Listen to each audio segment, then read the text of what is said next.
All right, we are on the top of DAF Chav Zayin Amud Aleph. We learned yesterday that according to Rabbi Yehoshua ben Levi, who seems to be the most authoritative opinion that we've seen thus far, if you want to sell a shul for the purposes of building a beis medrash, that's okay, but not vice versa, because Talmud Torah has a higher level of priority or kedusha than tefillah. And continuing along that theme on the third line, Darash bar kapara, Mai dichsiv vayisrofes beis Hashem, ve'es beis hamelech, ve'es kol batei Yerushalayim, ve'es kol bayis gadol saraf ba'es. So the pasuk in Menachem describing how Nebuzaradan, the general of Nebuchadnezzar, destroyed the city of Yerushalayim and the temple, it describes all of these different structures that he destroyed or burnt down. So the Gemara explains, Beis Hashem, the house of God in the pasuk, refers to Zeh Beis HaMikdash. Beis HaMelech, Elu Palterin Shel Melech. Beis HaMelech, the house of the king, that refers to the palaces of the king. Ve'es kol batei Yerushalayim kemishma'an. All of the houses of Jerusalem, that's to be taken literally. The residences within Jerusalem were destroyed. Ve'es kol bayis gadol saraf ba'esh. But the last part of the pasuk, which says every large house, every gadol house, they burnt in fire. Sabach, good to see you. So what do those words mean in the pasuk? Ve'es kol bayis gadol saraf ba'esh. So Rabbi Yochanan and Rabbi Yehoshua ben Levi. Here we have a machlokes. Chad omer makom shemagadlin bo Torah. One of the opinions is that it's a place where Torah study was developed, meaning it was a beis medrash. In other words, Nebuzaradan burned down the batei medrash. The Chad Omar Makom Shemagadlim Bo Tefillah. And the other one says that the word Bayit Gadol means a place where you cultivate prayer, meaning a synagogue. So Mando Amar Torah Dichsiv Hashem Chafetz L'man Sidko Yagdil Torah V'Yadir. So if you learn that the words Bayit Gadol refers to a place of Torah study, is based on the fact that the verb Gadol is used in the context of Torah, that God wants to bring charity to His people, and therefore it makes Torah Gadol. So that's why the word Gadol is associated with Torah study. Uman do Omer Tefillah Dichsiv Saperana Hagedolos Asher Asa Elisha, where also in Sefer Melachim there's a request to relate to us all of the Gedolos, all of the Gadol things that Elisha has done, all of the miracles. But we know that Elisha da'avid barachamihu da'avad. We know that Elisha's power of miracle making was through his power of prayer.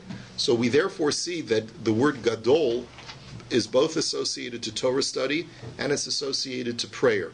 So the Gemara now says, Tistayim to Rabbi Yehoshua ben Levi, who da'amar makam shemagadlim bo Torah, da'amar Rabbi Yehoshua ben Levi, beis hakneses mutar lasosa beis hamedrash shmamina. So since we know that one of the disputants here is Rabbi Yehoshua ben Levi, and Rabbi Yehoshua ben Levi was the one who previously had said that you can convert a synagogue to a beis medrash, but not vice versa, so we see that he holds that Torah study is superior to prayer. So therefore, it would make sense that he's the party that interprets the word gadol, bayit gadol, as a beis medrash, because the term bayit gadol is the most complementary term that you could use to the highest level of kedusha of something outside the beis hamikdash, and therefore, clearly, the Gemara says that it must be Rabbi Yehoshua ben Levi who subscribes to that opinion in this brisa. Let's go on. The Mishnah had said, "Avol machru Torah lo yikchu sfarim v'chulei," that if they sell a Torah, then they cannot use the proceeds of selling a Torah to buy other Sfarim of Nach, because then you're downgrading the Kedusha. And if you recall, I mentioned to you yesterday that there's an ambiguity in the Mishnah, because the Mishnah says you always have to go up in Kedusha and you don't go down. But what about a lateral move? What about, selling something for the same thing? Right? So here we're going to see the specific case of selling a Sefer Torah. So the question was raised independently. Is it permitted? Let's say you have an old Sefer Torah. It's wearing out. You want to purchase a new Sefer, so you want to sell the old Sefer to someone else in order to purchase a new Sefer Torah. Are you allowed to do that? So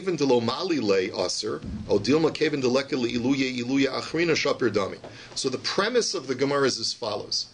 On the one hand, you could argue, since you're not elevating its Kedusha, then it's not permitted. In other words, from the Mishnah, it seems like the Gemara is presuming that lateral moves are not permitted. But perhaps lateral moves would be permitted only because in a Sefer Torah, there's no higher that you can go from a Sefer Torah. So you see very clearly that the Gemara is working under the premise that lateral moves for anything else other than a Sefer Torah are not permitted. You can't sell a synagogue in order to buy another synagogue. You can't sell a bima in order to buy another bima. But maybe you could sell a Sefer Torah in order to buy another Sefer Torah because there's nothing higher than a Sefer Torah. Or on the other hand, I'm saying on the one hand, there's nothing higher. On the other hand, since you're not elevating it, you're not allowed to sell it at all. So the Gemara now says, Toshma, avol machru tar lo yikchu svarim. But let's take a look at the first part of the Mishnah. Mishnah had said that if you sell a Sefer Torah, you cannot purchase nach with it. Svarim hu delo, ha-Torah b'Torah shapir dami. It sounds like from the Mishnah, at least from the first part of the Mishnah, that you're only not allowed to buy sifrei nach. But to buy a Sefer Torah, it's perfectly fine. Now, Masnisin di'evet ki kami bailan lechatchila. So the Gemara says, wait a minute, before we go any further, you can't bring anything from our Mishnah, because our Mishnah is talking about post facto. If you already sold the Sefer Torah, and you want to know what to do with the proceeds, then it tells you you can't buy sifrei nach. So maybe post facto, if you already sold a Sefer Torah, of course you can buy another Sefer Torah.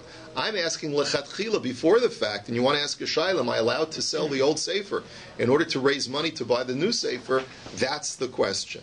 So Tashma, Gololin Sefer Torah b'matfechos chumashin, v'chumashin b'matfechos neviim uksuvim.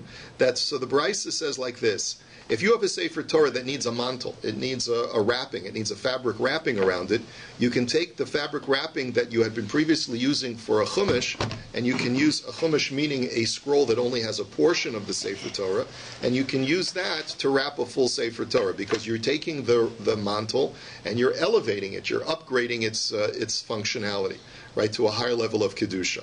And you can do the same thing if you have a mantle that was previously used for nach, you can upgrade that mantle and use it for a chumash. Avolo neviim ukesuvim b'matfechos chumashin, v'lo chumashin b'matfechos sefer Torah. But what you're not allowed to do is you're not allowed to take the mantelach of a chumash and downgrade it to cover now a nach, and you're not allowed to take the mantle of a sefer Torah and use it to cover a chumash. So what do we see from this brisa? Ketani mihas kololim sefer Torah b'matfechos chumashim, matfechos chumashim in matfechos sefer Torah lo. So you see that the only that you're only allowed to wrap a sefer Torah with a mantle that had been previously used for a chumash, because you're upgrading it. But to take a mantle from an old sefer Torah to now wrap it with a new sefer, to wrap it for a new sefer Torah, that you're not allowed to do. So you see that lateral moves lechatchila are not permitted. So the Gemara now says ema seifa. But one second, look at the second part of that brisa. V'lo chumashim b'matfechos sefer Torah, that you're not allowed to take a mantle that was used for a sefer Torah and use it to wrap a chumash. That you're not allowed to do, because you're downgrading. So you see in the second part of the brisa, it only prohibits downgrading, but moving laterally is not prohibited. So ha-Torah b'Torah shaper dami. Therefore, it's mashma from the second part of the brisa that you could take a mantle from an old sefer and use it to wrap a new sefer. So ela miha leka lamishma mina. So the Gemara says, you're right. There really is too much ambiguity in this brisa. The first part of the brisa implies one way. The second part of the brisa implies the opposite regarding lateral moves, and therefore you can't adduce anything. The brisa clearly was not trying to communicate a halacha about lateralness or something. So Tashma, let's look at the next brisa. Manichin sefer Torah al gabi Torah v'Torah al gabi chumashim v'chumashim al gabi neviim ukesuvim. That here we're talking about not wrapping with a mantle, but we're talking about stacking. You're allowed to stack a Sefer Torah on top of another Sefer Torah. You're also allowed to stack a Sefer Torah on top of a Chumash, and you can stack a Chumash on top of Nach Sfarim. Avolo neviim ukesuvim al gabi chumashim, v'lo chumashim al gabi Torah. But you're not allowed to stack a Nach scroll on top of a Chumash, and you're not allowed to stack a Chumash on top of a Sefer Torah, because it's disrespectful to place the lesser holy on top of the more holy. So the Gemara says, what do you see from here? If I'm allowed to stack one Sefer Torah on top of another, you see that lateralness is permitted. You can sell an old Sefer Torah to purchase a new Sefer Torah. The Gemara says you're comparing apples and oranges. Hanacha ka'amart, shiny hanacha delo efsher. Di'ilo tema hachi michra chechi karchinan. V'haka yasiv dapa achavre. Ela kevin delo efsher shari, hachanami kevin delo efsher shari. So the Gemara says, think about it logistically. Stacking is a totally different concept than exchanging one for another. Because when you're stacking one Sefer Torah on top of another, all you're really doing is no different from when you have one Sefer Torah that is rolled, a scroll that is rolled. Ultimately, you have parchment upon parchment upon parchment upon parchment. Right? Everything is scrolled, is stacked.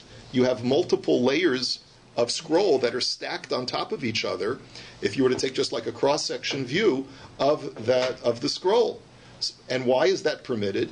Because otherwise, how else are you going to maintain a scroll? You can only maintain a scroll when you have layers of parchment on top of each other. And therefore, because that's the only way to maintain a scroll, therefore the rabbis didn't see that it was feasible to tell you that you can't stack a second Sefer Torah on top of a first Sefer Torah. Because logistically, in concept, there's no difference between one Sefer Torah on top of another Sefer Torah and multiple layers of scroll within one Sefer Torah. And that's why you're allowed to stack one Torah on top of another Torah. But perhaps exchanging one Sefer Torah for another Sefer Torah, where logistically there's nothing compelling you to do that, therefore they wouldn't permit it. So, Toshma, Da Amar Rabbi Bar Chana Amar Rabbi Yechanan Mishum Rabbi Shimon ben Gamliel Lo Yimkar Adam Sefer Torah Yashan Likach Bo Chadash. So look over here. Here we have an explicit halacha that lechatchila you're not allowed to sell an old Sefer Torah in order to purchase a new Sefer Torah. So it seems pretty conclusive, right? No. Hasam Mishum Pishiyusa Ki Kamrinan Ana or Ki Kamrinan Kigon Diksiva Monach Liifruk. Mine. The Gemara says maybe over there, the only reason why that halacha was stated that you cannot sell an old sefer to buy a new one is because we're worried about pishia, like we learned yesterday about a synagogue. You can't sell an old synagogue or demolish an old synagogue before you build a new one. So too, you can't sell an old sefer Torah before you have the new sefer Torah. Maybe that's the reason why it's not permitted. But let's say you have a sofer who has a new sefer Torah available for sale. And maybe the only way that you can raise the funds in order to buy the new sefer, which is already written in the sofer's shop, is only if you sell the old sefer. That's where we're asking the question, and we still don't have resolution. Tashma da Amar Rabbi Yechanan Mishum Reb Meir Ein Mochrin Sefer Torah Ela Lilmod Torah V'Lisa Isha Shma Mina Torah B'Torah Shapir Dami. So let's look at another brisa. The brisa says the only times that lechatchila you're allowed to sell a sefer Torah is for the following two objectives. Either to be able to study Torah. In other words, I want to sit and learn for a year, but I have no parnasa. But I have a Sefer Torah. My Sefer Torah is worth 20 grand. I can live off of 20 grand for the year. So I'll sell the Sefer Torah so that I can sit and learn. That's okay. You're allowed to do that. Or if you need to get married. I got to get married, got to bring parnasa to my wife, so you're allowed to sell a Sefer Torah for that purpose. Any other purpose, you're not allowed to sell a Sefer Torah. But what do you see from here? That to sell a Sefer Torah for Talmud Torah is permitted, so presumably to sell a Sefer Torah to buy another Sefer Torah is also permitted. It's Torah for Torah, right? Makes good sense. The Gemara says, no. Dil Mashaini Limud, Shahalibud Mevi Lidei Maisa. Ishanami Lo Tohu Bero Lo Sheves Yitzara. So the Gemara says, not necessarily so.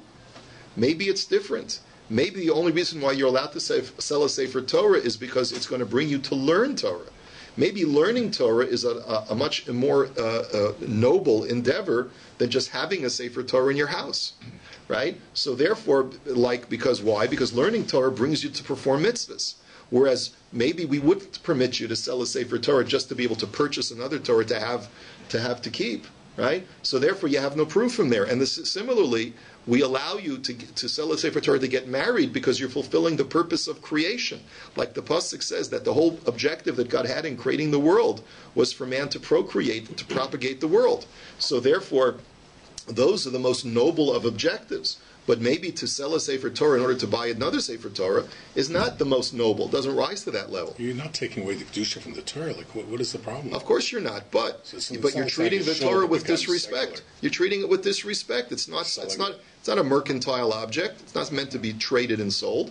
It's meant to be kept. Once you keep it, you got it. How can you relinquish something so holy, right? Avol Torah b'Torah lo. So the Gemara is therefore, but the Gemara says, but it could be from here you don't see. From here, if anything, you see the opposite, that you cannot sell one sefer in order to buy another sefer, and that's the conclusion. The Gemara seems to be concluding, and that's the way the Rambam at least understands it, that you cannot sell an old sefer even if your objective is to purchase a new sefer Torah. Okay, it's their business. That's not a shiloh. How Sofrim do this? Right, because ostensibly they acquire an old sefer not to keep, but rather for the whole purpose of selling. Right. Tanu Rabbana lo yimkar adam sefer Torah apel pisha enot tzarich lo. That now the Brisa tells us another halacha, and it says you're not allowed to sell a sefer Torah even if you don't need it. Because let's say you have another sefer. Let's say you have multiple sifrei Torah in your ownership. You're not allowed to sell even one of them, even if you don't need it to study from. Yes, Rabbi Gamliel, afilu ein lo ma yochal, umachar sefer Torah obito, ein aroa siman bracha laolam. Even more than that, Rabbi Shimon Gamliel said, even if a person is starving, he doesn't have food to eat, and therefore you can argue that I can sell the sefer Torah for pikuach nefesh, right? Or I can also sell my daughter into marriage, right, or into slavery, because the Torah does allow for that, and amma ha'ivriya. But nevertheless, if a person does it, he will never see any siman bracha ever again. In other words, let's say you're going through a rough spot in life, and you say, well, just let me sell my sefer Torah so that I'll get over the rough spot. You're never going to get over that rough spot. You'll be in rough spots for the rest of your life if you end up having to sell a sefer Torah. So better beg and borrow than to sell a sefer Torah, or certainly not, don't sell your daughter. I certainly don't recommend that. Okay. V'chein b'mosarein. And similarly, the Gemara says, not only when we talk about not being allowed to downgrade the Kedusha through a sale, you're also not allowed to downgrade the leftovers. In other words, if I sell a Beis HaKnesses, I'm only allowed to buy a Bima or a Sefer Torah, etc., right? But let's say I buy the Bima and I have leftover money from the sale. No, just because I've already used some of the money for Bima doesn't give me the right to use the rest of the money for whatever I want. All of the money, all of the proceeds from the shul have to go to something higher. Amar Rava lo shanu ela shemachru v'hosiru ela gavu v'hosiru mutter. But that's only true, says Rava, if you sell something that's holy and you have leftover money from the proceeds of the sale. But let's say you put up a collection. You put up a collection to build a new bima for the shul, and you ended up raising Kenai Nahara. You ended up raising more than you needed. Baruch Hashem. So you want to say, well, we raised money for a bima. Do we have to use it all for that level of kedusha? Maybe we can use it to feed the poor.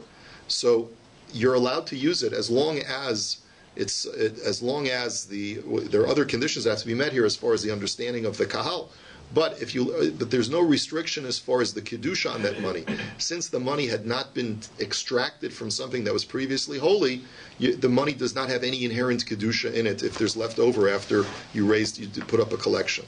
Eisve Abaya. So Abaya challenges that, and he says there's a brisa that says Bamed dvarim amurim shelo hisnu. Aval hisnu afilu leduchsus yamuter. That if the community takes up a collection to purchase a sefer Torah, that you're not allowed to use even the leftover money except for purchasing a sefer Torah. But that's only true when they did not make an explicit condition with the community in advance. But if they made it an explicit condition with the community in advance, that with whatever we need for, we'll buy the sefer Torah, and whatever leftover we have, we'll use for whatever we want. So then when you have leftovers, you could even use it for the most mundane purposes, even for duchsusya. And we'll explain what duchsusya means, but understand that it's for a mundane objective. So they have to notify that. So they'd have to notify the community in advance when they take up the collection. We're collecting money for a Sefer Torah, but if we have leftover, That's what we did. yeah, but if we have leftover, we'll use it for other things that other community needs. So the Gemara now says, let's think about this. If you're talking, if the Bryce is talking about a case where they're selling something that's holy, and with the proceeds, with the leftover proceeds, they want to use it for mundane, then why does a conditional statement help? Just because they notified the kahal that they're going to be selling the shul, and if they have leftover, they're going to be using it for other stuff, just because they made that disclaimer doesn't mean that the money still has that inherent kedusha, like the Mishnah had said. So why should a tanai help? And ela shagavu v'hosiru time of the hisnu halo hisnu lo. But so the other alternative is the Bryce is talking about where they've made a collection. They put out they made an appeal for people to donate. So here you see from the Bryce that even when you make an appeal, unless you make an explicit announcement, a tanai, then you can't use the excess money for whatever purposes you want. So how can you tell me that the excess is fair game for whatever you want? So the Gemara says, La'olam shemachru v'hosiru v'hachi ka'amar. So the Gemara says, no. The real interpretation of the Brisa is that they're selling a Beis HaKnesses. And they're selling the Beis HaKnesses, and they're allowed to use the excess proceeds as long as they made a stipulation to the Kahal that we're going to use the excess proceeds for mundane use. Right? And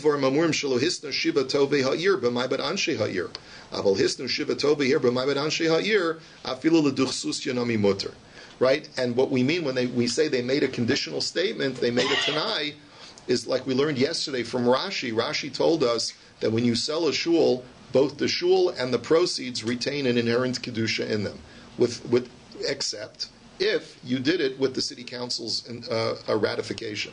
If the city council ratifies the sale, then they have the power to remove the kedusha both off of the building and off of the proceeds of the sale. So therefore, what this Bryce is talking about is exactly what we learned yesterday. When the Shiva Toive, or when the city council gathers and they make that declaration, so then the Kedusha leaves the money, the proceeds from the sale of the Beis HaKnesses, and therefore you can use, if you sold the shul in order to buy a bima, let's say, then you can use whatever excess money for whatever purpose, because there's no longer any inherent Kedusha on the funds. So Amarle Abaye lehahume rabbanan dahba mesader masnisa kamei Rav Sheshes. So Abaye was once speaking to a certain rabbi. He used to organize brises. And remember, everything was learned orally back then. So when Rav Sheshes wanted to learn, instead of looking up in his CD-ROM or his Bar-Ilan encyclopedia, he had a guy come before him and start rattling off brises. He says, "Tell me what information you have on the following topic," and the guy would rattle off a series of brises for him. So Abaye said to this fellow who would rattle off brises to Rav Sheshes, he said to him as follows: Misha mi'alach me Rav Sheshes my duchsusya. He says, let me ask you something. In the course of your explaining, reciting brises before Rav Sheshes, did Rav Sheshes ever tell you what the word duchsusya actually means? And Amar Le, Hachi Amar Rav Sheshes Parsha Demasa. He said, oh yes, he did. I once quoted him this bryce, and apparently this is a kind of person that would learn by memorization a whole series of bryces. Even if he didn't necessarily understand everything that the bryce meant, he would still memorize it. And he would rely on the sage Rav Sheshes to explain to him what everything meant. And he told me that Rav Sheshes told me that the word duchsusya means a runner, basically a courier for the Jewish community, a guy who rides on a horse and is dispatched by the community to appear before the king for whatever political reasons or for whatever reasons they need. So that's what it's for. So basically what we learn from this brisa is that when you sell a Sefer Torah or any other item of holiness, as long as the Shiva Toive Ha'ir have given their ratification to the sale, then the Kedusha can depart from the funds that are raised, and you can therefore use it for mundane purposes as well. Amar Abaye Hilka Chaitzur v'Merabanan Deshamale Milsa v'Lo Yada Pirusha Lishayle Kamei Kamei Rabbanan Delo Efsha Delo Shamiyale Min Gaver Rabba. We see from this story about Abaye and this rabbi who used to recite the brises that if you ever have a word that you don't know what it means, then you should go and ask someone who has spent a lot of time with great rabbis, because invariably a lot of the wisdom of that rabbi will have rubbed off on that person, and he'll be able to provide you with a lot of encyclopedic information about the definitions and meanings of various different terms that are found throughout Torah Shebaal Peh, which is a very practical piece of advice. And we know this even true today. There are a lot of terms that sometimes are used throughout Shas, and a person who's not familiar with all of Shas may not be familiar with a certain term. It happens to me all the time. So what do? You go to a guy who's spent years learning in the mirror, right? Going to Shiurim, has gone through Kol HaTorah Kula, and you ask him, by the way, did Rosh Shiva ever tell you what this particular, I've never encountered this term before, do you know what it means? And if he's worth his salt, he'll be able to tell you what it means. Amar Rabbi Yochanan Mishum Reb Meir. B'nei ha'ir sheholchu li'ir acheres upasko aleim tzedakah nosnin uchashein boyin mevi'in osan imoyin mefarnesin ba'aniyei ira. So a very interesting halacha, which is sort of related to this, that if there's a delegation from Minsk that goes to visit the city of Pinsk, and then while you're in Pinsk, they make an appeal for charity, so then the people of Minsk have to participate. Here they are sitting in the Beis HaKnesses. The Gabbai Tzedakah makes an appeal. I call on all of the Pinskers. We need to make an appeal for tzedakah. So everyone has to empty their pockets and give the $10 that the Gabbai Tzedakah has asked everyone to give. So the people of Minsk could say, what does this have to do with us? But no, so that they shouldn't be suspected of being, not participating in the mitzvah of tzedakah, they are obligated to give to cough up the $10 as well. But on their way out of town, they can go visit the Gabbai Tzedakah and say, "Listen, we participate in the mitzvah, but give us back the money so that we can give it to the poor of Minsk. We're not obligated to support the people of Pinsk. We only have to support the people of our town. So we participated so that it shouldn't look bad, but give us back the money, and we'll bring it to Minsk and give it to the poor of Minsk." So Tanya Nami Hachi, B'nei Ha'ir Shaholchu Lir Acheres Upasko Leim Tzedakah, Nostan Uchashein Boyin Mevini Osaiman. The Brisa says the exact same thing. However, that's only true when you have a delegation of people from Minsk that go to Pinsk, right? It's like a whole group. The Brisa doesn't say how many, but it would seem to be that it has to be a significant delegation that you can say we're the Minskers, right? But the Yachid Shalach Lir Acheres, but if an individual from Minsk visits Pinsk, Upasku olav tzedakah tinasel aniyi osa ha'ir. And then he's present while the Gabbai Tzedakah makes an appeal for the aniyim, so he has to participate, and that money has to go to the Pinskers. I guess looking at it theologically, you'd have to say God wanted you to be there to support the Pinskers, right? So Rav Huna Gazer Tanesa Ola Gabi Rav Chana Bar Chaniloi v'Chol Bnei Masei Ramu Alai Tzedakah v'Yav. So the Gemara now tells us the story that Rav Huna, there was a drought or a famine or some other kind of ace tzara. Rav Huna decreed a fast, and he said everyone has to give tzedakah. So it happened to be that Rav Chana Bar Chaniloi and a delegation from his town were present in the pews when he made that appeal, and they participated just like the halacha requires. But kibo lemeisei amrulei nosfal and marvin ezel and afarnis ba'aniyei masim. But when it came time for them to go back to their town, they turned to Rav Huna and said, Rebbe, please give us back the money so that we can provide for the poor of our city. So Amar Lahu Tanina Bamedvar Mamurim B'Shein Sham Chaver Ir. Avol Yesham Chaver Ir Tinasin LeChaver Ir. So Rav Huna says, wait a minute, you guys only got half the halacha. The only time that a delegation has a right to demand their money back is when the person making the appeal is not a Talmud Chacham. But if the person making the appeal is a Talmud Chacham, you have to trust that he's going to use the money responsibly for some communal need that will be beneficial to all of Klal Yisrael, and therefore you have to participate, and you're not entitled to ask for your money back. And furthermore, says Rav Huna, v'kol shekain da'aniyei didi v'didchu alai samichu. And furthermore, I want you to know that I, as Rav Huna, I'm sort of like the Gadol Hador, I end up supporting not only the people in my town, I end up supporting the people in your town. People in your town come to me. The Mishulachim are coming to me all the time for tzedakah from your town. So surely then you have to participate, and I don't have to give you the money back. Let's go on to the next Mishnah. Ein mochrin eshel rabim liyacha b'pnei shemaridan oso mikudusha so divrei Reb Meir.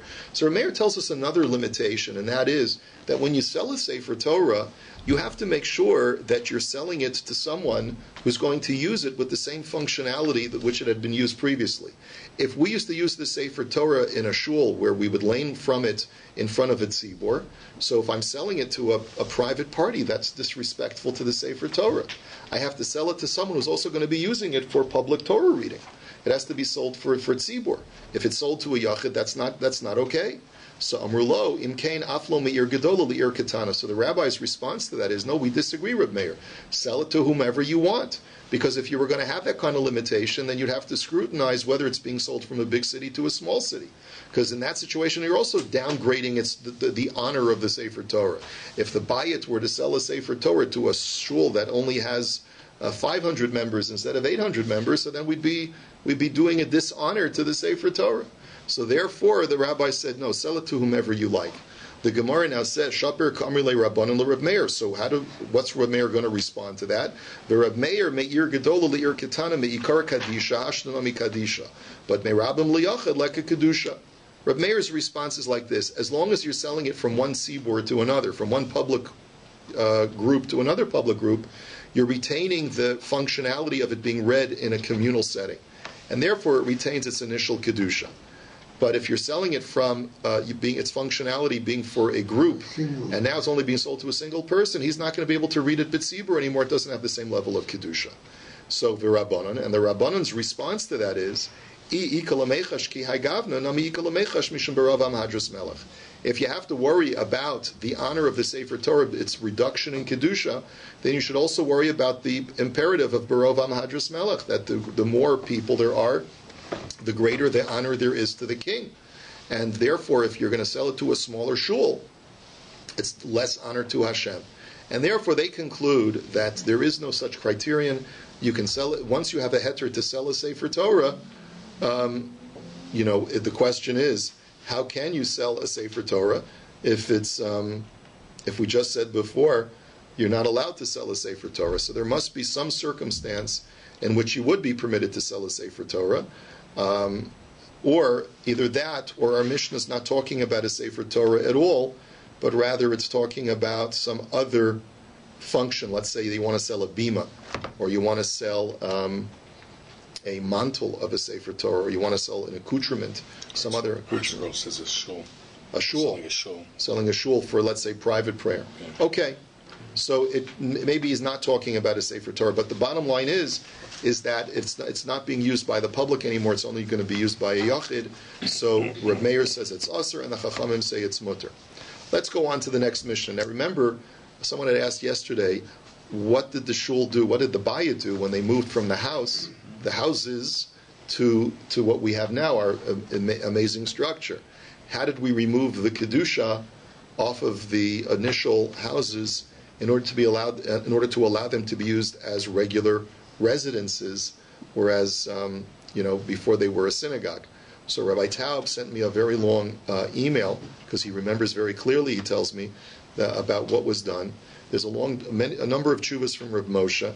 There's a lot of discussion in the Shulchan Aruch, and it's all based on the Mishnah that we're about to study, that as long as a Tanai was made initially, as long as a condition was made initially that when you construct a synagogue, you're only going to be using it temporarily, and you also have the Shiva Tovi Ha'ir concept, and so forth, so then once you sell the synagogue, you can have the Kedusha leave the synagogue status.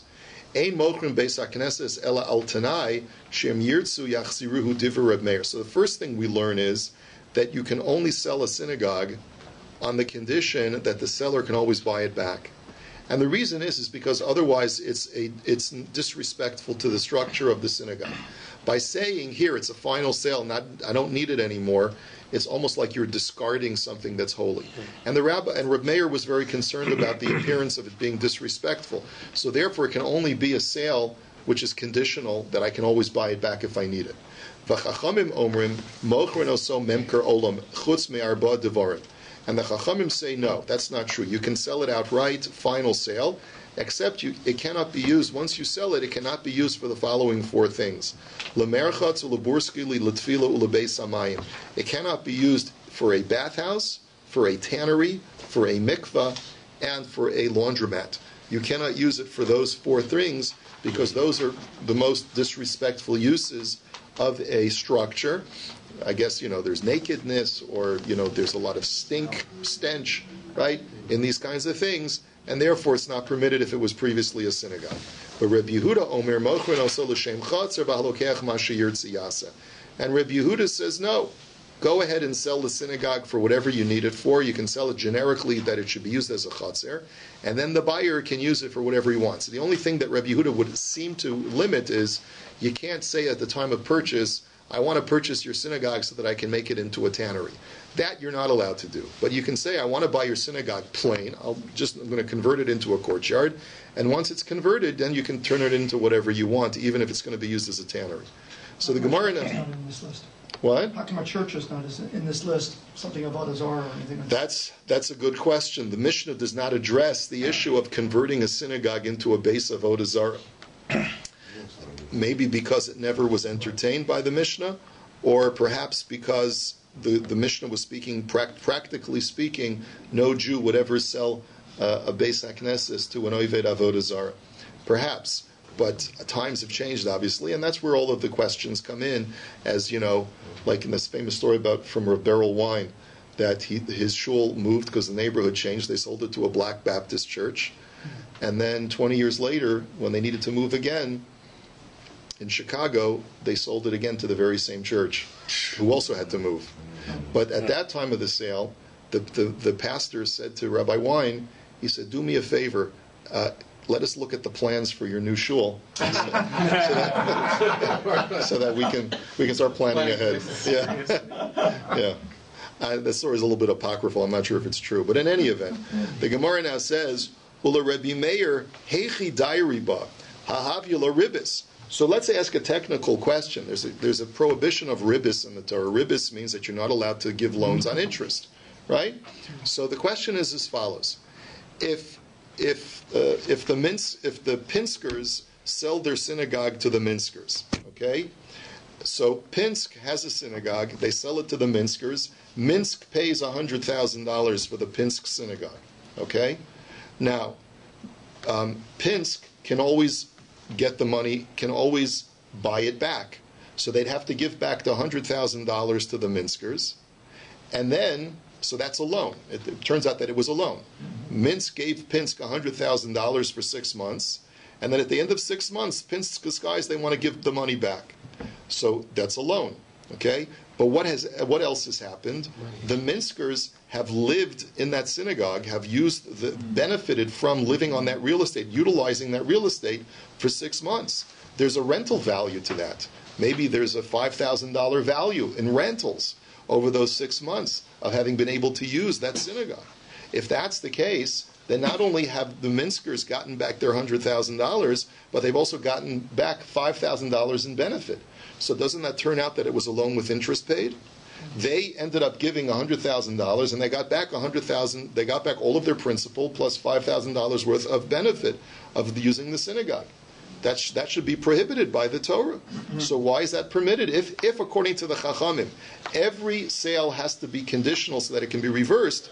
So once it is reversed, it turns out that it's been a loan. You're going to have to hold it because we're running out of time. I'm sorry. You'll ask me the question later. So the Gemara now says, Amar Rabbi Yochanan, Rabbi Meir Beshitas, Rabbi Yehuda Amra. So the Gemara says that Rabbi Meir holds like Rabbi Yehuda. Now what does Rabbi Yehuda say? Da Amar tzad echad beribis mutter. He says that if there's only a possibility of ribis being incurred, but there's also a possibility that it will not be ribis, then it's okay. What's the case? The Tanya, Hare Shahaya Nosha B'Chavero Mana, V'Asalo Sadeu Mecher. So a very similar case. Reuven lends money to Shimon. He lends Shimon $1,000. And Shimon says, you know what, if I don't pay you back the money by 6 months from now, then let's consider this $1,000 the payment for my field. And you acquire my field. The field is yours.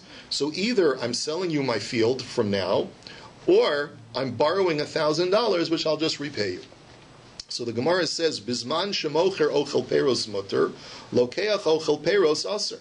So the Tanakama says, during that interim period, during the 6 months, it's not permitted for Reuven, who paid the money, to eat the produce from that field. Because in the event that Shimon pays back the $1,000, if Reuven was also benefiting from the field, it turns out that he's gotten ribis, because he's gotten his $1,000 principal back, plus he's gotten several tens of dollars worth of produce from the field. So that would be ribis. But Rabbi Yehuda Omer, afilu lokeach ochel peros mutter. And Rabbi Yehuda disagrees because he says, look, since there's only a possibility that it'll be ribis, it's perfectly fine. And therefore, according to Rabbi Yehuda, it's okay for Reuven to go and eat the peros, and if he gets the money back, he gets the money back. Va'amar Rabbi Yehuda ma'isa b'baytos ben zunan she'asa sadei umechel pi Rabbi Elazar ben Azariah v'lokeach ochel peros haya. And Rabbi Yehuda says, to prove my point, I can look at a specific case where Baitos ben Zunin needed cash, and he placed his field up as collateral, and he said, if I don't pay you back the money, then you have purchased my field. And Rabbi Elazar ben Azariah allowed the lender to eat the produce during that interim period. So Amru lo misham raya mocher ochel peros haya v'lo lokeach. And the rabbi said, what are you talking about? We learned the story totally different. That's not what happened. What happened was that Rabbi Elazar ben Azariah did not allow the lender to eat the produce from the field precisely because of our concern. So the Gemara now asks, "My benar, what's the machlokus between the Tanakama and Rabbi Yehuda? Tzad echad beribis ika beinayu." The machlokus is, if there's only a possibility of ribis being paid out, is that permitted or not? Mar savar tzad echad beribis mutter, umar savar tzad echad beribis asr. That's the machlokus. Rabbi Yehuda says it's okay, since it's not for sure that ribis is going to be paid. Then if indeed it turns out that ribis was paid, since it wasn't determined for sure that it was going to happen, it's okay. Rava says, no, I disagree. That's not the machlokas between the Tanakama and Rabbi Yehuda. In that case of where Ruvain lends Shimon money and Shimon designates his field as the sale, everyone would agree that it's not permitted for Ruvain to eat the produce and then expect to get his whole principal back. That's not okay. But v'hacha ribis almanas lahachzer ika beinayu. Mar savar ribis almanas lahachzer mutter, umar savar aser. The machlokus between Rabbi Yehuda and the Tanakama is what happens if during the interim period where Ruvain has lent the money to Shimon, and during that time Ruvain now is eating the produce off of the field. So he's actually getting paid interest on a loan of $1,000 because he's getting to eat tens of dollars worth of produce. But the situation is, does Ruvain have to now pay for it back when Shimon pays back the principal? Shimon comes back with $1,000. Is that okay now that Shimon comes back with $1,000 and requires Ruvain to pay for the produce? Because Ruvain has essentially consumed ribis, but he's going to return it. He's going to give it back. Is that okay or not? So no one's suggesting that Ruvain's going to benefit from the loan and get more than the principal that he got back. The question is, during that interim period, when it's potentially a loan, is he allowed to be eating the produce and then have to give it back afterwards, pay back for the principal afterwards? So basically, in the same vein, you'd have to say that in a situation, it would seem the way the Gemara is suggesting, according to Rava, in a situation where the Pinskers sell their shul to the Minskers, and then the Pinskers decide to buy it back, so they can deduct the amount of benefit that the Minskers got during that period when they were using the shul, because after all, the Pinskers can say we're not allowed to give you ribis. So therefore, if you gave us $100,000 for the shul, but you got $5,000 of benefit from it, we're only going to give you $95,000, and then then we'll take the shul back. And the Chachamim say you're allowed to do a permanent sale with the shul. Amar Rav Yehuda Amar Shmuel mutila adam lahashtin mayim besoch daled amos shel tefillah. So in a related halacha, Shmuel says that a person is allowed to urinate within 4 amos of where he had been previously praying. So Amar Rav Yosef, my kamashmalan tanina. What's the chiddush? We already learned this in our Mishnah, that according to Rabbi Yehuda, Omer, mochrin osa l'shum chas v'lokech ma sheyirtzi yasa. That Rabbi Yehuda says that when you sell a synagogue, you can sell it for generic purposes, and whatever a guy wants to do, even if he wants to gay pishin where the synagogue used to be, it's perfectly fine. So you see that you don't have to distance yourself 4 amos from a place which was a place of prayer. Va'afilu Rabbana lo kamri ela beis hakneses de kavia kedushasei avol daled amos lo kavia kedushasei lo. So, but and even the Rabbanan, who don't allow you to sell a synagogue for something that's not respectful, they would only say that's because it was a synagogue. But if it was just a nondescript place where you were praying previously, even the Chachamim would agree that it's perfectly fair game for you to use that place for non-holy purposes. Tani Tana Kameder Rav Nachman HaMispalel Marchik Dalaramus Umashtin Behamashtin Marchik Dalaramus Umispalel. A brisa was recited before Rav Nachman as follows: a person who's davening Shmona Esrei has to distance, after he's finished davening, he has to distance Daled Amos if he wants to urinate. And if a person has just urinated, he has to distance 4 amos from the place where he urinated if he wants to daven. So Amar le bishlam hamashtin marchik dalet amos u'mispalel tanina kama yarchik mehen u'minatzoa dalet amos. He says, I can understand the latter halacha, that if you've already urinated, you got to distance yourself 4 amos, because you can't be near pish when you're davening. It's because we learned in Maseches Brachos that if there's a person is near excrement or urine, he has to distance himself dalet amos before he can daven. But ela hamispalel marchik dalet amos u'mashtin lamali ihachi kadashtinu lekulu shavili dina arda. He says, but I don't understand the first halacha. What are you telling me, that if you already davened in a place, you have to distance yourself dalet amos in order to urinate? Then if that's the case, then all the streets of Naharda, invariably travelers have been davening in the streets of Naharda for years. So you should never be allowed to pish in the streets of Naharda. And we know that people are pishing all the time. So the Gemara says, so how do you reconcile that? The Gemara answers, Tani Yisha. So the answer is that it's not saying that you have to distance yourself spatially, but distance yourself chronologically. Meaning that if you already have daven Shemona Esrei in a certain place, it's true, you're allowed to urinate right there, right, after you've davened there. But you have to wait a few seconds, the amount of time that it takes to walk Dalet Amos, whatever that is, 3 seconds or whatever it is, before you start pishing. So Bishlam Amashtin Yisha Kedehilach Dalet Amos Mishum Nitzotzos. I can understand the opposite case. If you've just urinated, wait a few seconds before davening. Why? Because anyone who's ever urinated knows that sometimes there's a few drops that come out after the initial flow is over, right? And you should also probably get your prostate checked also, right? If that's a recurring issue, right? But Ela mispalal yisha kedei hilach dalet amos lamali. But if you've just finished davening, why do you have to wait those few seconds before you urinate? So Amar Ravashi shekol dalet amos tfilas usudura befiv or rechushe merachachan shesivavase. The answer is that when you're in prayer gear, which means that the words are still sort of lingering in your mouth after you finish praying. It's in your thoughts, it's on your mind, and it's not respectful to the words of prayer to pish immediately after you say the words Osa Shalom Bimrama, Vuyasa Shalom Aleinu, Al Kol Yisrael Bimroamein, pish, right? Yeah. You have to wait a few seconds, right? Because otherwise the words are still stuck in your mouth, in your heart, and so forth. Okay, let's go on. Just a few more lines. Shalu Talmid of his Rabbi Zakkai, Bameherach Liyama. They asked Rabbi Zakkai, presumably this was the father of Yochanan ben Zakkai. They asked him, what did you do to merit such long life? Amar lehem b'yomai lo hishtanti mayim b'soch dalet amos shel tefillah. I never urinated in a place where I had previously been praying. Velo kinisi shem lachaveri. I never called a friend by a nickname. Velo bitalti kiddush hayom. And I never went a Friday night without making Kiddush on wine, which means no matter what it took, by hook or by crook, I always had wine for Kiddush Friday night. Ima zakena haisali. I once had an elderly mother. Pam echas machra kipa shebarosha ve'hevia li Kiddush hayom. So, and my mother, seeing that I was so intent on having wine, she sold her tichel in order for me to have wine. But you have to realize what are the ramifications. She can't go outside anymore because she has nothing to cover her head with. But she sold her tichel in order that I should have wine for Kiddush. So Tana, the Brisa says that Kishemesa hinicha lo gimel mea gar v'yayin and Kishemesu hinich levanav shloshes alofim gar v'yayin. When that righteous mother of Reb Zakkai passed away, Hashem had already given her ample, multiple rewards back, that by the time she died, she had 300 barrels of wine that she left in her estate, because she sold her tichel for just a small cup of wine for Kiddush. And when Reb Zakkai died, because so meticulous was he with Kiddush, that he left over 3,000 barrels of wine for his son's estate, which tells us that if you are moser nefesh to do a mitzvah, Hashem will reward you in spades for doing that mitzvah.